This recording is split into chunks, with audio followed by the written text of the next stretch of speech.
And competitiveness is part of that. When you have a perception and you're sure that you are right, changing that perception is very difficult because people don't look at why you've got that perception and what strategies you can use to help people change their perception. People automatically argue. The Rational View is a weekly series hosted by me, Dr. Alan Scott, providing a rational, evidence-based perspective on important societal issues. Produced by Soapbox Media.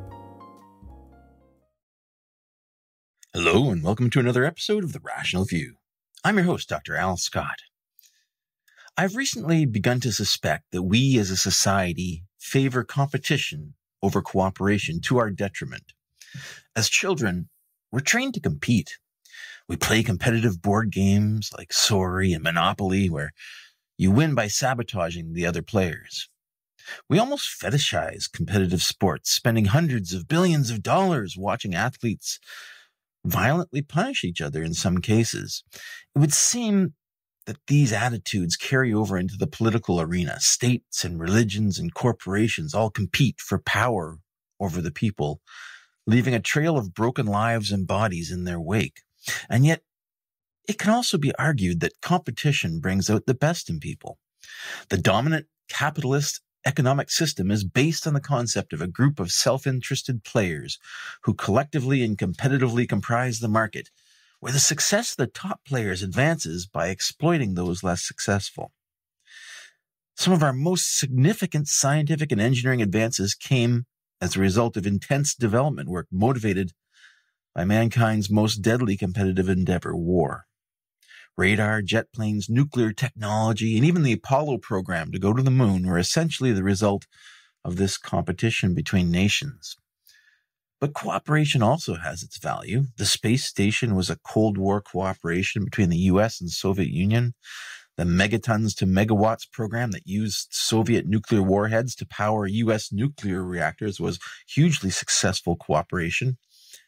The European Union is a huge cooperative governance model. Universal healthcare, a cooperative program to share the burdens of treating the sick. I want to ask the question in this episode, can we envision a world where negative competition becomes socially unacceptable? One in which we compete without sabotaging others? Or perhaps even one where nations cooperate? Should we be working to bring this about? If you enjoy what you're hearing, please press like on your podcast app. Please share it with your friends, and come join the conversation on my Facebook group, The Rational View. An award-winning developer and producer of interactive multimedia applications, Dr. Larry Katz is Professor Emeritus, Adjunct Professor, Head of the Innovative Pedagogy and Sport Performance Program, and Director of the Sports Technology Research Laboratory, Faculty of Kinesiology, University of Calgary. An educational psychologist, he is interested in how people learn and how they can improve their performance using innovation and technology. His research interests include performance analysis, educational technology, data analytics, virtual environments, multimedia design, collaborative online learning, pedagogy, and health and wellness education.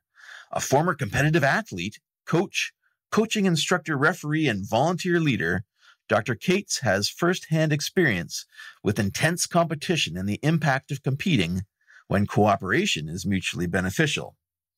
For over 20 years, he worked on and recently patented his trademark Move Improve mobile platform for peer-to-peer self-directed and consensus learning. Dr. Katz, welcome to The Rational View. It's a pleasure to be here. So, interesting. You were once a competitive athlete. In what sport and what level did you get to? I played lacrosse, box lacrosse, and I competed at the highest levels in my province and even competed in national championships. Wow, that's awesome. Canadian national sport, right? Yes. That's pretty cool. So how did you go from the competitive athlete to the university scenario? Did you have your degree, or you were getting your degree while you were competing? Yes.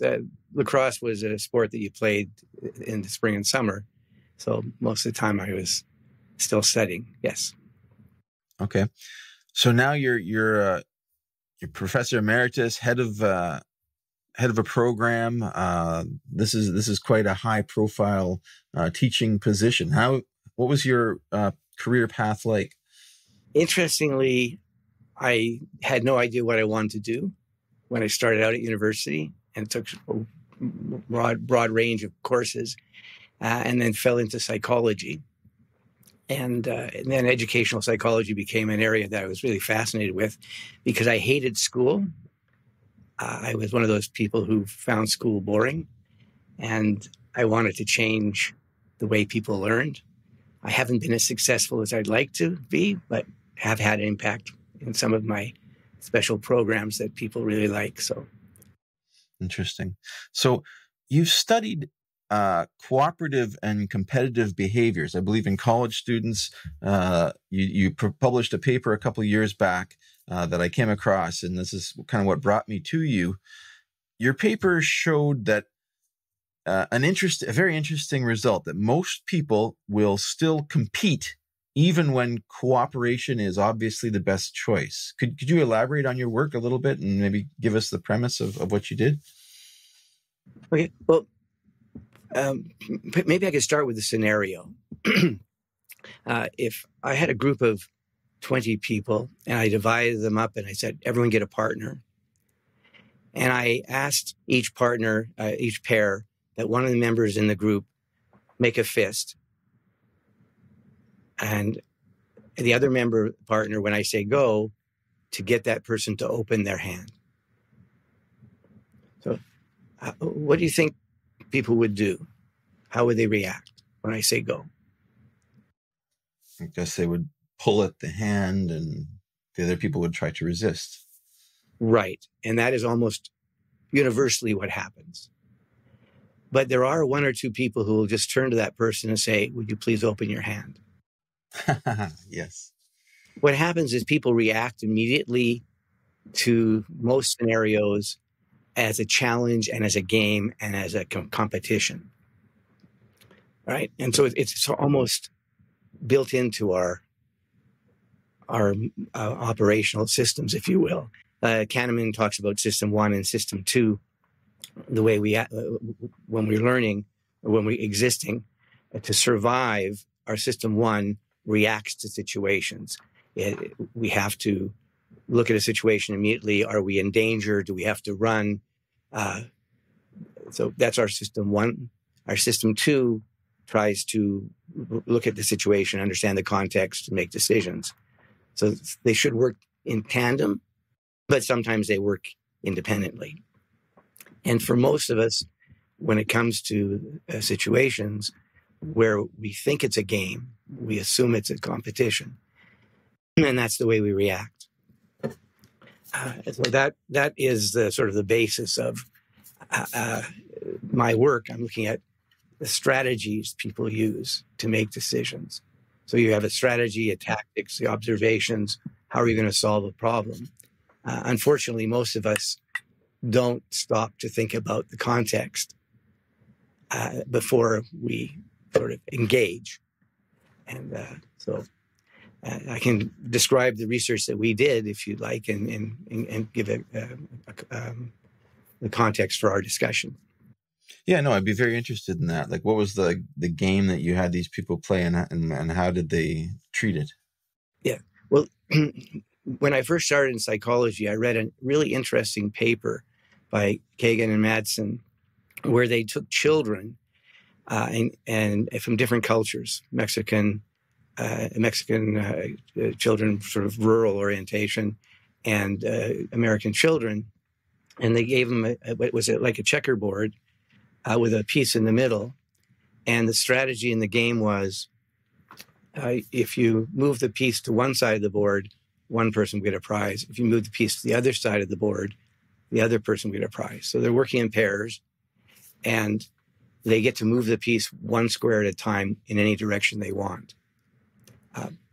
And what they found, what Kagan and Madsen found, was that children from rural cultures tended to cooperate, so they could both get prizes because there are multiple games. Whereas children from more from American culture and Canadian culture too, I'm afraid to say, would compete and no one would get a prize. Wow. They also found that younger children tended to cooperate more than older children. So they had young kids, 5 and 6-year-olds and 7 and 8-year-olds, and the younger ones cooperated more often than the older ones. And so I was teaching classes at the university, and I was also a coaching instructor, teaching level 1 theory to coaches. And I thought the first time I did it was I was talking to coaches about the idea of how they should get the kids engaged, cooperation, working together, and so on. And then right after that, I brought out the checkerboard with a piece and gave them a scenario that said, okay, we're going to play this game twice. It should take about a minute to play the game. And there'll be 2 prizes. And I want you to get in pairs and work with your partner. And I'll put the piece in the middle. And you can move it in any direction you want. But if it goes to this side of the board, this person gets a prize. If it gets to that side of the board, this person gets a prize. Any questions? There weren't any questions. I said, go. I waited a minute. Almost everybody in that first session, everyone competed. So at the end of the minute, I said, okay, time's up. Put the checker back in the middle of the board. And I said, okay, and play again. And people moved it up, down, sideways, on an angle, but nobody was winning. And so I started doing that with education students, because I taught graduate students in education. I did it with my phys ed classes, and no one was getting. Every once in a while, somebody would get a prize, and then I asked them, "What's your background?" And so they were either native or they came from a rural community or whatever. It was almost exclusively the situations where people cooperated, and it was usually one person out of the pair that would cooperate. And I thought, well, it's a checker game. Maybe people automatically think it's competitive because it's a checkerboard. What age group was that? Was that group that you were testing? The first group was coaches, and they were coaches from a variety of different sports, ranging from golf to soccer or whatever. And sometimes I have just like the Squash Association would say, we'd like our coaches trained. So I do the technical training, theory training for them as a group. So it varied, and the age ranges could be anywhere from 18 to 60 or older. So it was males and females, although mostly males at the time in my original studies, because there were fewer female coaches. But then in education, I found the same results. What I tried to do was make it a little bit different. Instead of a checkerboard, I actually brought paper, and that didn't make a difference. And then I thought, okay, I have a nice computer lab with 20 different computers. And so the groups, when I was working with education or physical education or kinesiology, I'd have them get together on the computer, as partners. I'd have them go into a PowerPoint and create a grid and together, and that looked like just a grid of lines. And then they would go into and create a little circle and color it together, decide on a joint color for the thing. And then after they created the board and put the little round colored disc in the middle, then I gave them the same rules as before about you can move it any way you want. There's two. We're going to play the game twice. There's 2 prizes, and so on. And they still competed. And it was really bizarre. I remember one time. Oh, and then I also wanted to see if I had a class of 120 students looking at research and understanding research in kinesiology. So I did a mind thing. I said, I want you to imagine that you're playing this game, and I would describe it. And I did that for about 5 or 6 of my classes with 120 students in them. And I said, did anyone get a prize? After I played the game twice, I'd say, did anyone get a prize? And very few, in most of the classes, nobody put up their hand. Whether they're afraid to say they got a prize or didn't get a prize, maybe that could be an aspect of it. But I even remember one time in the class, a student said to me, said out loud, nobody can win. So I said, well, that's a really powerful statement, because if you stop to think about the strategy in your mind, you'd say, oh, yeah, nobody can win. Or you could say, oh, if we cooperate. Like, you need to stop and think. You both can win. Yeah, but people aren't. And that's the funny thing. So what I said when he said that, I thought, well, someone's going to come up with something. I said, well, play anyway. In their minds, play anyway. And I said, anyone get a prize? And people said, no one put up their hand. It was, and then when I told them about it, you see people going, oh, people were really surprised.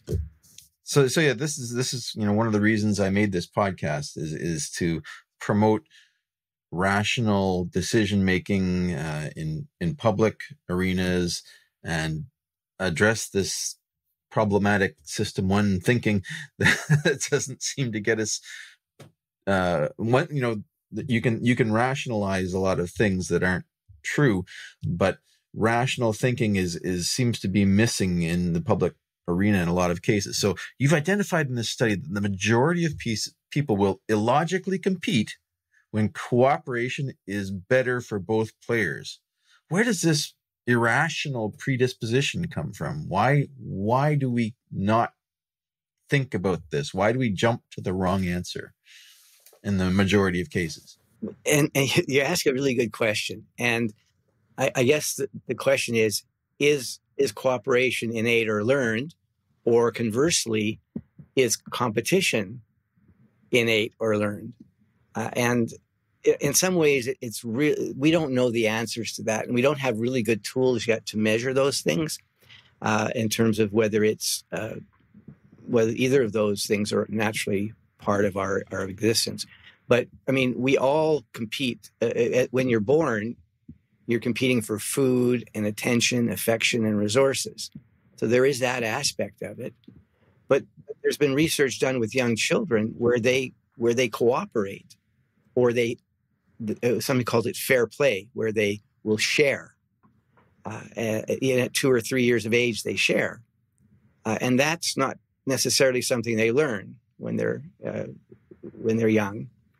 It just happens, and so we're still unsure of why. We know, according to Kahneman, that the system one is our survival system and self-preservation.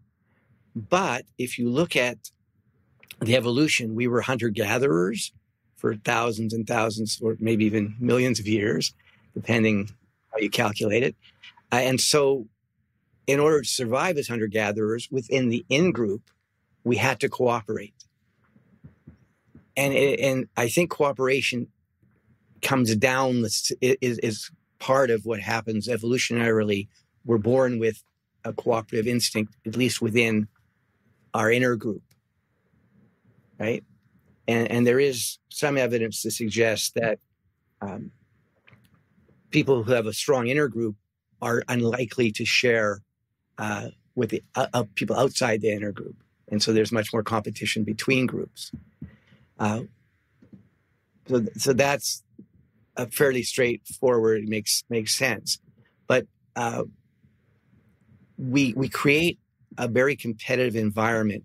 If you think about education, for example, when we study, when we're involved in education, everything is competitive, right? Yeah. Yes, the teachers and the education system have set us up to compete. So the example I would give is when do children first see each other, right? I've taught kids as young as 3 in phys ed classes, right? So I've had an opportunity to watch them when they're 3 all the way up to university, and I've taught courses for even seniors. So I have a sense of how people react over lifespan. But when I watch 2, 3, 4, even 5-year-old kids, they're still pretty focused on themselves. They will cooperate and do things together, but especially if you create situations where they can cooperate and do cooperative activities. But they are focused on learning the tasks themselves. So if I say, try this, 3, 4, 5-year-olds will all try it. But there comes a point where they start to notice the other kids and start to compare themselves to the other kids. And from a physical perspective, not even thinking about math or science, but just physical education, physical literacy, the ability to have comfort with your body, right? At a certain point, kids will notice, especially young girls will notice that they can't do something that somebody else can. They get embarrassed by, if you have a beam and they walk across the beam, some kids can walk across the beam, some kids fall off the beam. When they're really young, they get back up and do it again. But as they get older and they fall off and the other kids notice and they start to laugh, people stop participating. So we have a whole large segment of society where people have never really learned about their bodies and how to control their bodies and how to be comfortable in multiple environments. They just stopped being physically active because they were embarrassed when they were younger. So we start to see this competition and comparing yourself to other people, probably somewhere in the age range of 5 to 7. And then you see people not wanting to participate. Yeah, I think there's a couple different aspects of competition. From my perspective, there's competition where you're comparing yourself to others, and there's competition where you're playing a game where you sabotage the other player. And I see those as two different aspects. I think one is healthy and one is maybe less healthy and reflects a different mindset, if you will. Do you make that distinction at all? I must say that I am concerned about the video games that people play. It's very popular. You can see like the war games where small groups work together to defeat the other group, and they do sabotage each other and so on. So that is inherently competitive, right? But you do see the cooperative aspects, and there's positive aspects to the video games. People learn strategy and tactics and observation, and those are very valuable skills, right? But my focus is really on the education system, because that's where I think we create the competitive environment. Kids get marks and they compare each other's marks and get awards for getting the highest performance. And we don't have in the curriculum a lot of things associated with cooperative activities. And people aren't talking about strategies and tactics. And the other thing that's a problem is that we don't talk about mutually beneficial situations. We don't talk about context. I talk about, I tell my students, location, location, location. That makes sense. You have to have context, context, context. You need to understand how things are organized and what are the issues before you can make good decisions. And the third thing I say is perception, perception, perception. You need to understand a person's perspective, right? So if you understand where they're coming from, so their perception, that's their reality. But you cannot convince somebody that they're wrong if that is their perception. So you have to understand their perception and look at strategies to help them see where they might be going wrong within their perception. But we all have this tendency to say, you're wrong, here is the right answer. Indeed. And yeah, so that's the problem, I think, with why, and competitiveness is part of that. When you have a perception and you're sure that you are right, changing that perception is very difficult because people don't look at why you've got that perception and what strategies you can use to help people change their perception. People automatically argue. Yeah, and it's not only in the education system, it's also And when we're bringing up people in our society, the board games that people play like Sorry and Monopoly are all, you're out to get the other guy and sabotage them. There's very few cooperative board games that people are socialized to. There's a few more that are coming out. There's Pandemic, and there's some really, I like some of these board games, and the cooperative ones are quite fun, and they teach a different lesson, I think, but there's very few of them. Do you notice that? The problem is, since we're all, at least in the industrialized side of the world, we've already been primed to be competitive, and so we'll play competitive games. So that's the problem. How do we change that? How do we get people to be more cooperative? Yeah. I know there's basically professional sports players. They seem to make out of proportion salaries with respect to their impact or contribution to society. The Romans loved their gladiators. I'm wondering if this love affair with competitive sports is a reflection of our culture of competition. We idolize the competition. We gravitate to this, and the nature versus learning question that you brought up earlier is interesting as well. That we start out being much more cooperative as toddlers, basically, and then we learn to compete.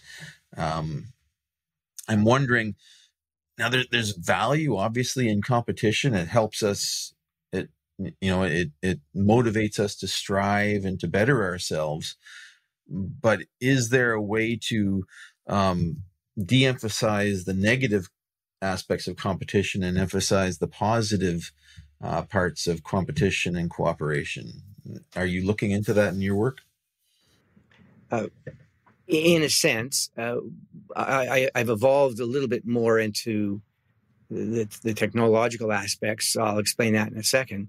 But I think competition is good, and I think cooperation is good as well. But it's understanding the context and getting a sense of when should you compete and when should you cooperate. Because definitely, if you're competing, you strive to.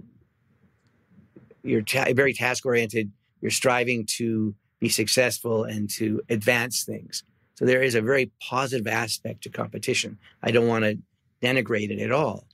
I'm just saying that because we're so focused on competition, even in education, that people don't see opportunities for mutually beneficial situations. And I've always, over the last 20 years, I sort of coined the term mutually beneficial situations. So I'd always talk to my students, okay, what's an MBS here? What's a mutually beneficial situation? How can we make this a positive? And that's what we need to do, is we need to get people to see where they can work together. Yes. My latest research is in the area of peer-to-peer learning and self-assessment. I think that if we get people to reflect and to accurately evaluate their own performances, or working in pairs or in groups to evaluate performance, then you can really start to see more cooperation. As an example, when people teach in school now, especially in the physical education field, the phys ed teacher will have 30 students in a class, perhaps, right? They want to teach a concept, and then they'll say, all right, I want you to get into pairs, and I want you to work with each other. One person, so say you're learning to throw a ball, one person throws and the other one looks at their throwing and gives them advice based on the teacher having told them to do it right. Here are the main components. Do these 6 or 8 things. Now, and they do it with even young children, like 5-year-olds. I think partly it makes the class easier for the teacher in the sense that now you only have 15 pairs to look at instead of 30 individuals. So you can go around and help. And it makes the kids less unfocused. It focuses the kids more. Okay. So what I've done is I've said, okay, that's great, the idea of peer-to-peer learning, but they really can't give each other great advice. Right. Right. And I started giving them sheets with the pictures of what each component looked like. And they could look at the sheet and they'd watch. Each person would watch the other and then comment, did they do it? Yes or no, right? For each component. And then they could discuss it. So if you give them a bit of structure, it makes a difference. And I've done some research that looks at it. If you use video, if you use a structured piece of paper with pictures on it, or if you combine the two together and have a video with the structure. And that's actually my patent is to look at Move Improve is the name of the program, the trademark name of the program that I've created. But it's a tablet or a phone-based tool that lets people look at a skill. You put the activity and the skill onto your app, and you look at the video of a model performing, and the model performs the skill. So both people look at it, and they look at the component list of all the aspects of that skill.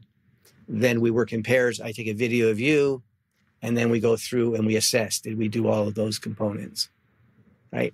And then after you've done that, you reverse, and then I video you doing it, and then we discuss it. So what you're doing is you're creating a cooperation where you're helping each other learn. And I think whether you're using technology or if you're in the school and you're teaching math, whatever it is, I think we need more peer-to-peer, more group where people understand the objective and the context is you're helping each other. Because if you're getting into med school, I have to get a higher mark than you do, right? And I have to go out and do all these wonderful things so that my resume will look superior to yours. I'm reminded of that movie where the guy wants to get into Harvard and he has a 4.0 average. And the dean says to him, everybody who applies here has a 4.0 average. What makes you better? So that's the nature of the way we set things up now, is to be competitive. And how can I be better than the next person to move forward? And we lose out on great opportunities where people can cooperate and work together. Yeah, the context-specific aspects of recognizing when it's appropriate to compete is the key here, I think, and that's where the rationality comes into it. Now, you've made an observation in your research that there's a cultural component to this predisposition to competition, that people from rural communities tend to cooperate more. These are the ones that break the paradigm of always competing. And it's a little surprising that people from urban areas don't tend to cooperate as much, since they're always, around a lot of people. Can you expand a little bit on the factors that play in that sort of selection? Yes, the rural communities need to work together to be successful. Like, they help each other because things happen.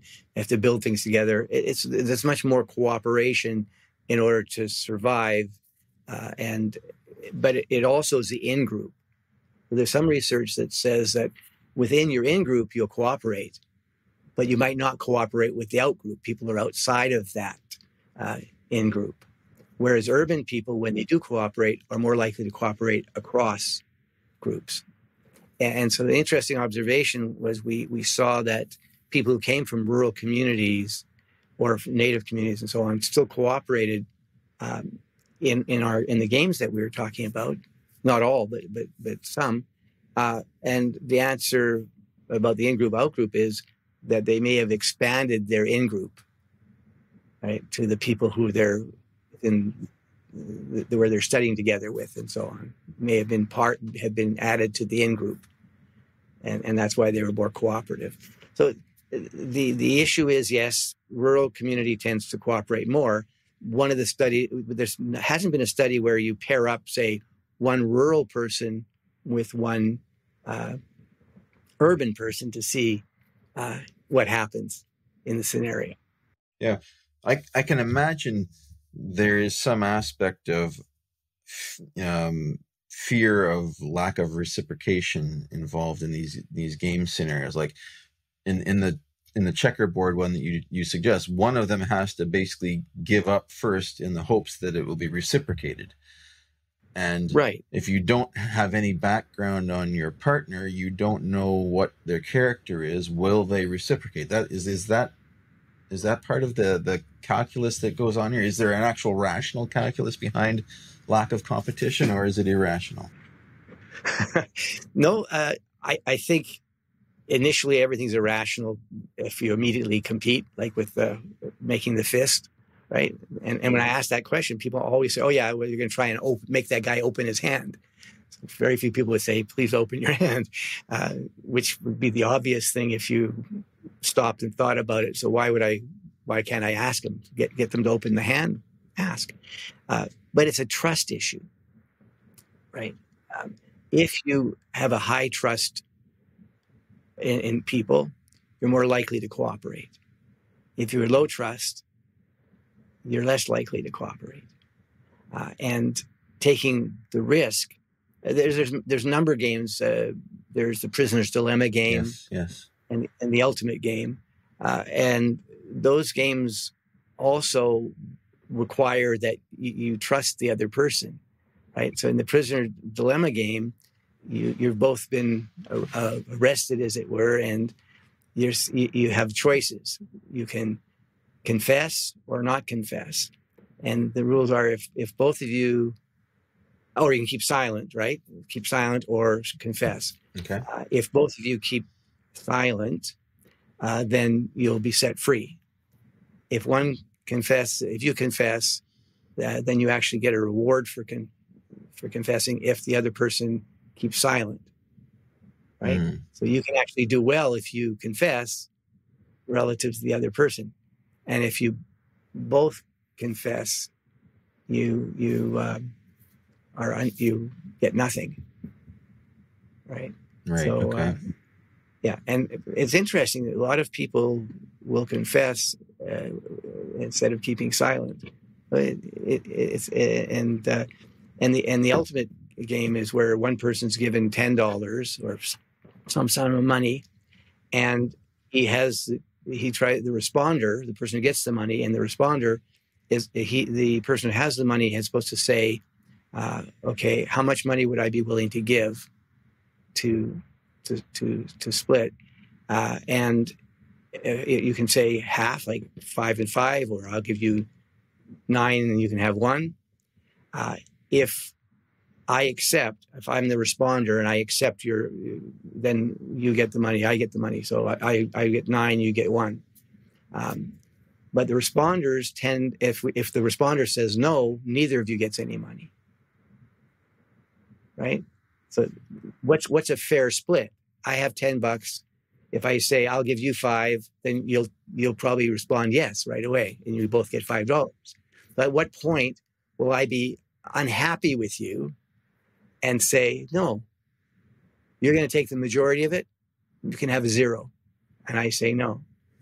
Interesting. Right? And if you get past like 6 and 4, people tend to respond no.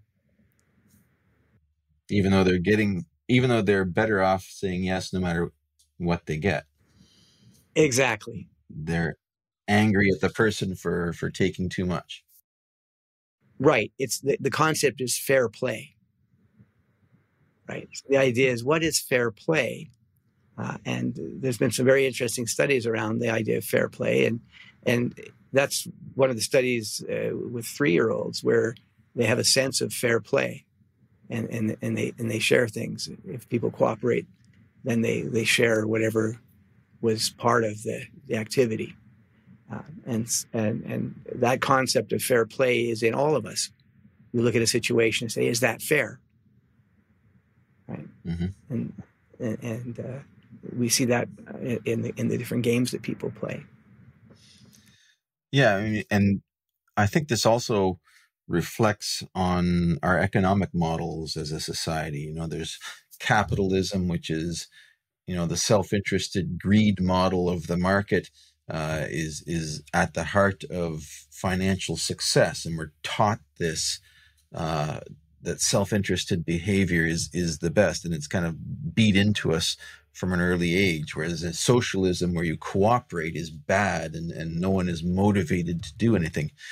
So I see a lot of parallels between your work in competitive sports and the economics.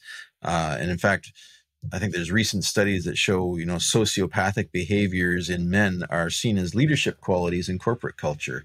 And there's an increase in sociopaths as you go up the management scale because of this ethos of self-interest at the heart of capitalism. Does this contribute to how people are trained in society? Are we being trained for our economic system? That's a tough question. I tend to be apolitical, and so I see a positive. See, in Canada, we have a universal health system, right? And when it first came in, the people were really opposed to it. If the people in the country could vote on universal health care back in the 60s, they would have voted against it, right? But if they were to vote today, if you said, I've decided we're going to cancel universal health care, had a countrywide vote, massive support against. People want their healthcare system. They love it. There's problems with it, but they wouldn't give it up, right? Same thing. Canada had a flag. We changed our flag in the 60s. If you'd had a vote, the vast majority of Canadians would have voted against changing our flag. If you had a vote today and you said, we're changing back to the old flag, 95% or more, I guarantee you, of Canadians would say absolutely not. So it's all in the way we've been trained to think, right? I think capitalism has a major role in advancing ideas. People see an opportunity to make money, but a lot of capitalists are also top donors, right? In terms of charities and providing programming and stuff like that. There are many that aren't, but there are many that are. So it's not a either or situation. It's, again, going back to context. Yeah, that's very important. So how do we train people to be more aware of context and to not just default to the wrong behavior or an irrational behavior? How do we break the mold that we've gotten people into through classroom training? Excellent question.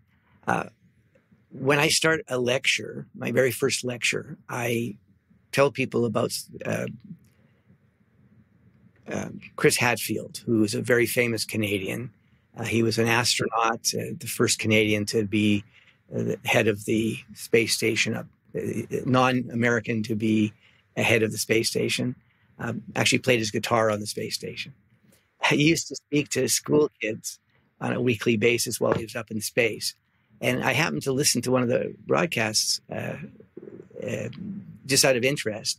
And a kid asked him, he says, what does it take to be successful? And he answered around three concepts. And I modified it to make it easier to understand, but I quote him as having said it, more or less is what he said. And one is to pursue knowledge, right? We should pursue knowledge. The other one is maintain good health. And the third is practice good decision-making. And, so all of those three, when I heard him talk about that, my head goes, that's exactly my philosophy. Right. And so I always put that up on the screen to be successful, according to Chris Hadfield. And what we need to do is we need to get people thinking about that. We're not wanting to know. Kids actually start out, and this is the saddest thing for me. You take kids, and my granddaughters are just starting school. They're 4 and 5 years of age. And when I take them to school, they're so excited and they're happy to be there and so on. But then as they get older, 7, 8, 9, their enthusiasm for school, kids' enthusiasm for school goes down and down and down. And they don't look happy when they come to school.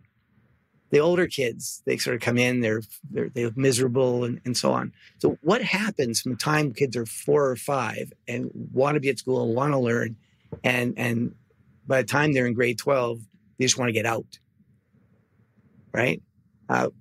We have created an environment where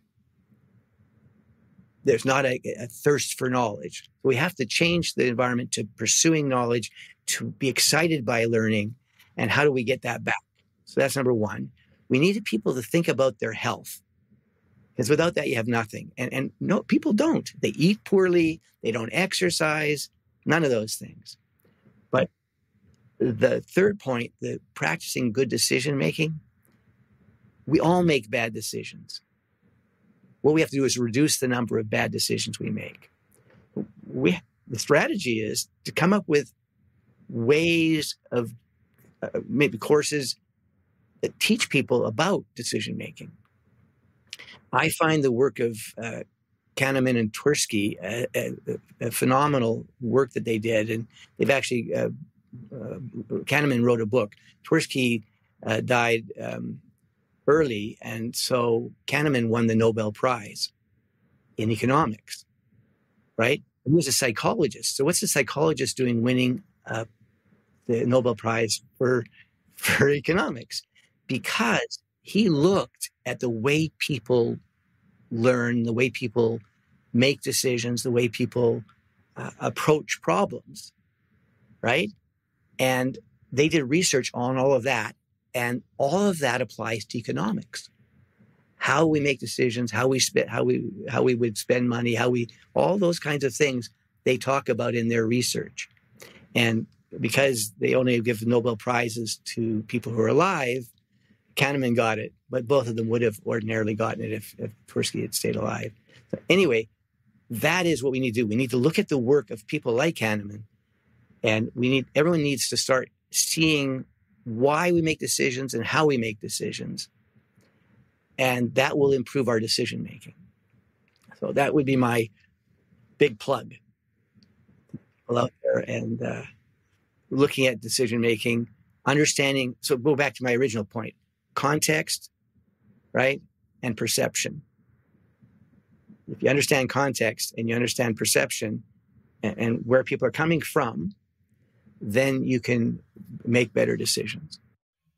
Yeah, I think a lot of it is training as well. And I think, we're trained to be competitive and not to value cooperation in a lot of cases. And this is, I think, because the politicization of capitalism versus socialism at the heart of our society in a lot of cases. Because as you say, there are cultures where cooperation is a thing that is trained into people.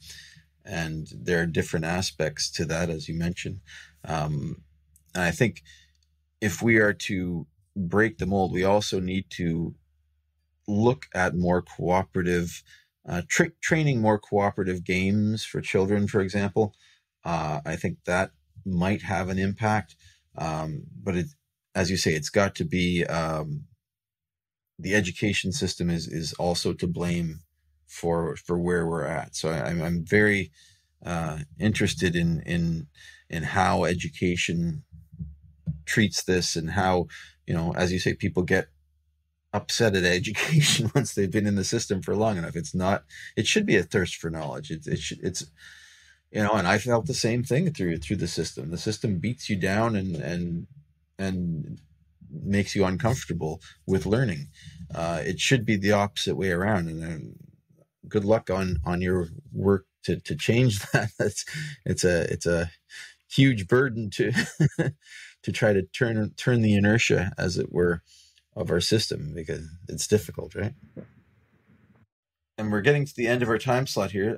So I'd just like to thank you again for coming on the show and sharing your work with us.